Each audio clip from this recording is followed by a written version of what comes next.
পরের ছবি, শুধু ছবি নয়, ছবির সমস্ত কলা কুশলী থেকে নিয়ে আসবো। আজকে আমি আমার কথা রাখতে এসেছি, আজকে রঘু ডাকাতের প্রত্যেকটা টিম আমরা আজকে চলে এসেছি।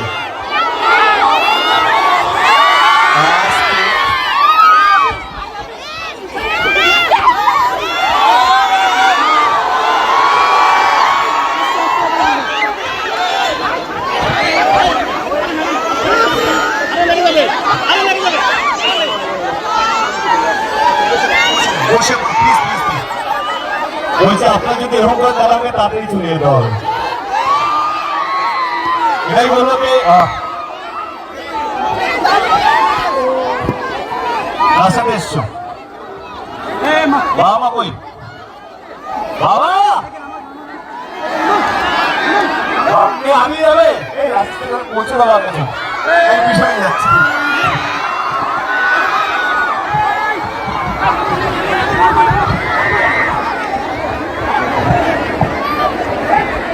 আস্তে আস্তে আস্তে গাইস গাইস আস্তে।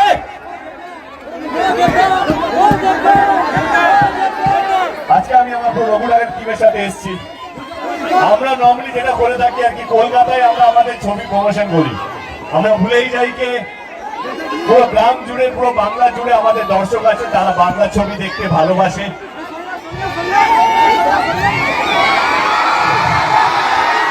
যারা বাংলা ছবিকে আগলে রেখেছে, যারা আমাকে দেব বানিয়েছে, যারা যারা লড়াই করে বাংলা ছবির জন্য, যারা ঠাকুরের কাছে, ঈশ্বরের কাছে প্রার্থনা করে যাতে তাদের হিরো যেন তাদের হিরো ছবি, সেই জন্যই আজকে বাগান থেকে শুরু হয়েছিল আমাদের যাত্রাটা। আজকে রঘু ডাকাতে আজকে আমরা সবাই মিলে এসেছি আপনাদের কাছে আমাদের গান লঞ্চ করতে। বাংলা ছবির ইতিহাসে এটা কোনোদিন হয়নি। যতবারই আমরা ট্রেলার, টিজার, গান রিলিজ করেছি সেটা হয়তো কলকাতায় কোনো একটা মলে বা কোনো একটা সোশ্যাল মিডিয়াতে, কিন্তু ডিস্ট্রিক্টে এসে এরকম ভাবে আপনাদের সঙ্গে উৎসবের আগে একটা উৎসব সেলিব্রেট করা